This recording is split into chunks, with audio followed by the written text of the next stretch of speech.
இவங்க அத்திப்பட்டிக்காரவங்க. என்ன விஷயம்? எங்க கிராமத்துல குடிக்க கூட தண்ணி இல்ல. மனுவுல எல்லாம் விவரமா எழுதி இருக்கும். அவசியம் கவனிக்கிறேன். பிஏ இதை கொஞ்சம் சீக்கிரம் கவனிக்க சார். கரெக்டா சார்? இதை கொஞ்சம் கவனிங்க. ஆர்டிஓ இதை கொஞ்சம் கவனிங்க. தாசில்தார் இதை கொஞ்சம் கவனிங்க. டப்பா வர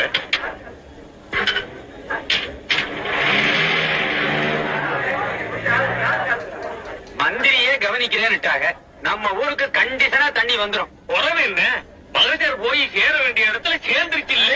அன்னைக்கு இந்த ஊர்ல இவ்வளவு பஞ்சம்னா நீங்க அரசாங்கத்துக்கு எழுதி போட்டிருக்கலாமே. போடாம என்ன, கோவில்பட்டிக்கு போய் மந்திரிய நேரவே பார்த்து மகசர் கொடுத்தோம். அவர் அதை வாங்கி பிஏ கிட்ட கொடுத்தாரு. பிஏ அதை கலெக்டர்கிட்ட கொடுத்தாரு. கலெக்டர் அதை பிளாக் டெவலப்மெண்ட் ஆபீசருக்கு அனுப்பினாங்க. பிளாக் டெவலப்மெண்ட் ஆபீசர் அதை கிராம சேவக்குக்கு அனுப்பினாங்க. கிராம சேவக் என்ன செய்தாரு?